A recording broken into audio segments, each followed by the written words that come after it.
For the makers who lead, success isn't measured in promises. It's measured in results.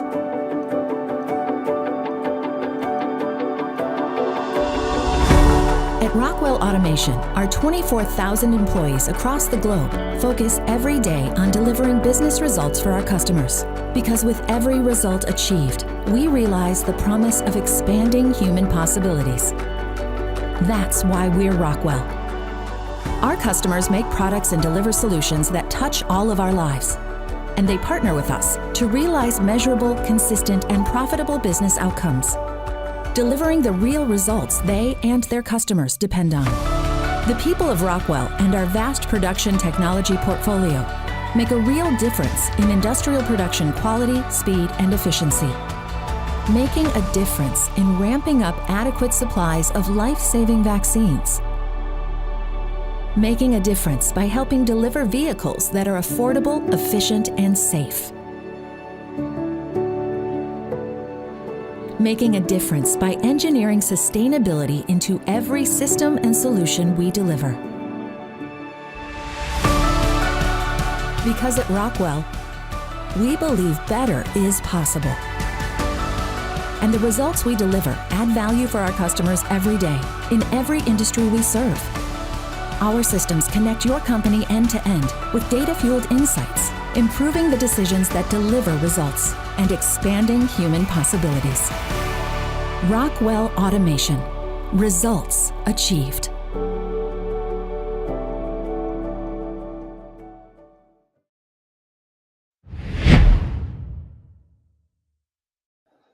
Hello and welcome to our discussion of cybersecurity in the oil and gas industry.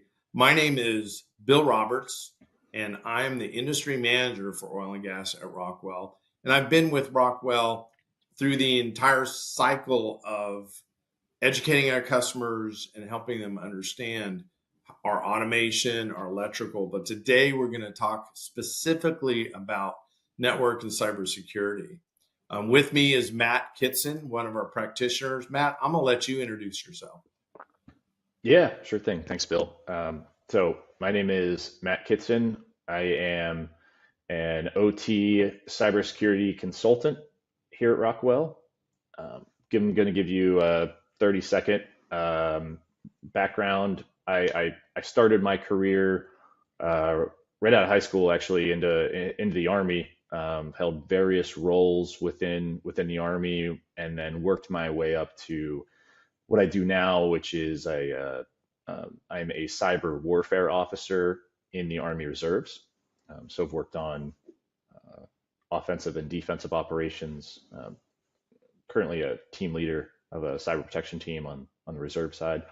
I've also worked in various cyber roles in the industry as a practitioner.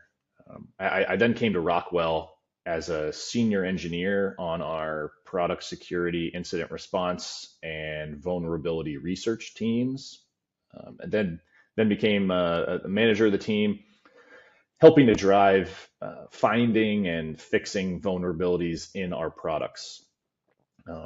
Then I had an opportunity to change my role, and I took it, and I did that to become closer to our customers and help them work through the challenges that we all face today with integrating all of these systems and focusing on cybersecurity.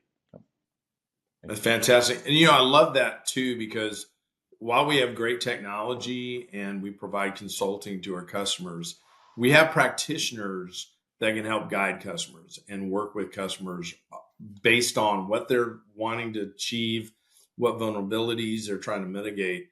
And so I really love that, because we're just not trying to sell tools. We're actually coming alongside in a consultative way and helping our customers. And that certainly is a differentiation for Rockwell Automation. So I want to talk a little bit about oil and gas industry, because it is very different than many industries that Rockwell Automation works with. And in particular, if you look at the history of oil and gas, I mean, this is an industry that's over 100 years old. And if you look at the changes in the industry in the last 20 years, a lot has changed, and oil and gas has always been on the forefront of digital transformation, trying to improve data access and these kinds of things. But a lot of the assets sit out on a platform in the middle of the sea.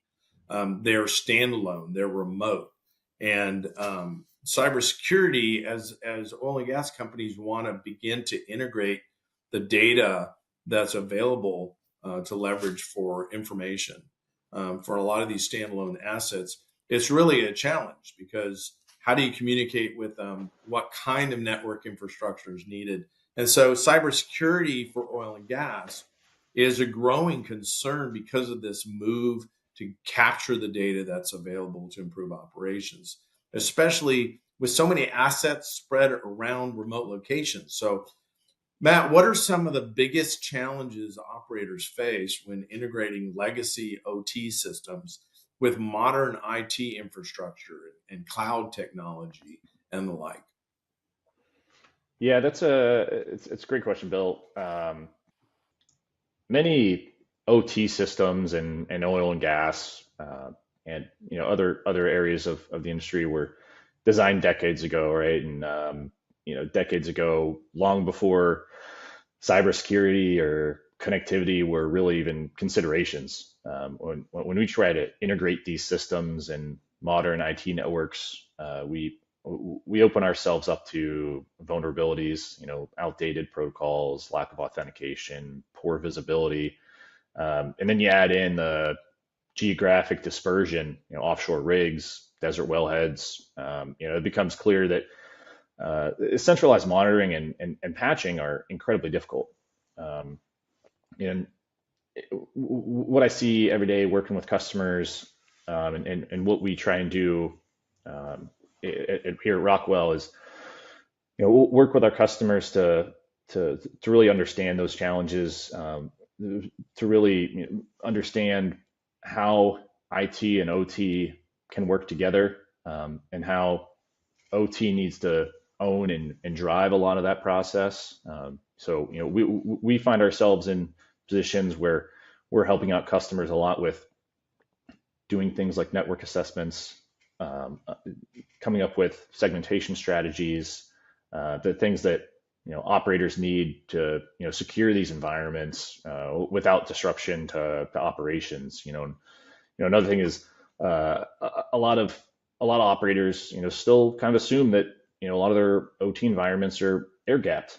And in reality, when it comes to remote access for maintenance, data aggregation, third-party integrations, a lot of times those boundaries become eroded.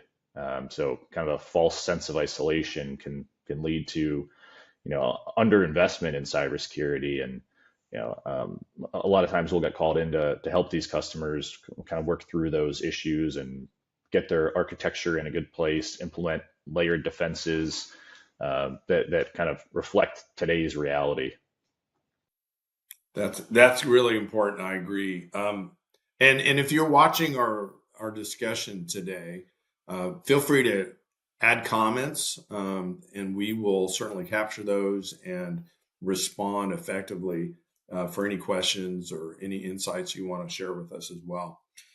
We talk about this aging infrastructure and legacy assets, and you made the point that they can be remote, they can be dated. How do we secure or better secure and protect these systems that in many cases were designed without cybersecurity in mind? These kinds of threats didn't occur 40, 50 years ago, and a lot of the conventional assets in oil and gas are that old. I mean, it's very old infrastructure. How do we help our customers in this way?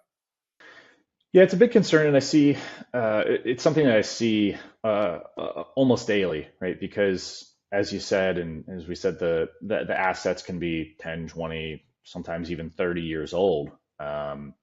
Maybe they're doing the job that's intended, and whether they can't be patched or replaced, or if they can be, it's not done easily, right? So the goal is not to rip and replace everything.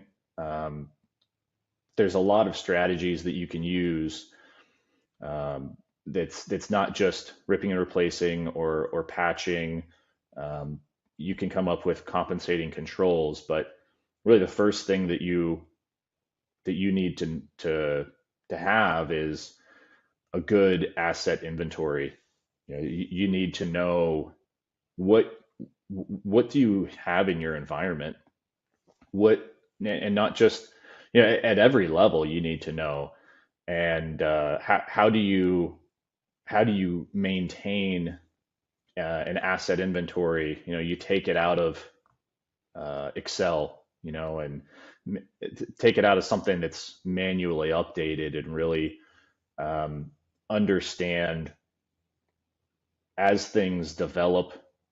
That's very good. One of the moving from kind of the upstream side more to the transportation and transmission of oil and gas.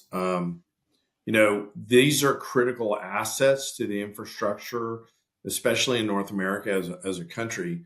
And the TSA has responded by requiring pipeline operators to comply with following the standards of the industry when it comes to cybersecurity. How does Rockwell support these customers in looking to meet those requirements in an effective way? Yeah, so that directive is really kind of understanding your critical cyber systems, assessing your vulnerabilities, and implementing mitigation measures. So I kind of touched on that a little bit, but um, we have a full suite of things that we do every day with different customers. And really, it's a lot of times we'll start out with business requirements, but we also look at regulatory requirements, and we start there as what are the things that we need to achieve, and that's the floor, right? That's the minimum of things that we need to do. So understanding um, your assets, but not only the assets, because it's great to know, okay, you've got this system, but you need to have them in a couple different languages, especially when it comes to something like incident response.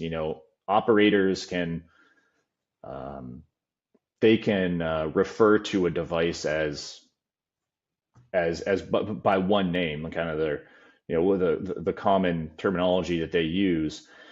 And then if you're talking about incident response and looking at logs and things like that, they're those folks that are doing that work are going to see it as a different name, right? So kind of having your asset inventory, and kind of having the different names that they're being referred to as is really important, but also, understanding more about the device, not just that it exists on your network, but what's the operating system? What's the firmware version? What's the software version of it? Is it up to date? Are there known vulnerabilities for these assets? Is it on the KEV list, the commonly exploited vulnerabilities list? That can help you prioritize how you work through your vulnerabilities that you have in your environment, and then come up with your mitigation strategies. And that's something that, again, we do with our customers almost daily. Whether it starts with a discovery call, and then we go through the different business requirements they're trying to achieve, and then come up with tailored roadmaps about where they want to get to, what maturity level they want to be at. So that's really what we bring to the table, is kind of being that strategic partner of how do we get the business to where they want to be. All right. So I'm looking for final thoughts now. First of all, if customers, you can go and find Rockwell's oil and gas pages in LinkedIn. And there are specific pages for cybersecurity as well, not just oil and gas, but cybersecurity in general. So please access those resources for you. Oil and gas operators, they're really looking to improve operations. They're measured in terms of production, on stream, reducing downstream. Uh, those are critical. And so I think they understand that their companies need a secure cybersecurity posture, a defense and depth strategies that are going to keep them out of the ditches. I think it's, for all the challenges that you have, it's a strategic opportunity because with the right visibility, segmentation, secure access, operators can secure their assets, but then, since we're talking about digital transformation, you can also unlock new value from understanding your OT environment, and you can understand when devices have reached, okay, yeah, this truly is end of life because we've looked at other mitigation strategies for it, and now is the appropriate time to do an upgrade on this device. So you can really make more business-centric decisions, not just cybersecurity decisions, and you can unlock a lot of value in that way. Yeah, that's a good point. So we've got upcoming webinar. We're going to talk about asset managing when it comes from cybersecurity perspective. So please keep your ear to the ground on that. There's a lot happening at Rockwell, and we are very focused on helping our customer, coming alongside and working with you to improve your environment. So please feel free to use our LinkedIn pages, access the webinar. I hope you find that useful. It's going to be a lot of sharing of strategies and best practices in real applications in the field. So excited about that. Matt, thanks so much for your time today, that we could have this discussion and encourage our customers to engage with us and learn more about our capabilities. We know that they require assessments. We know they require testing of their infrastructure. So please look to us to help you with that. And that's pretty much all I had. Thanks for your time, Matt. And let's go make us more secure and more safer in this important oil and gas industry. Thank you. Thanks, Bill.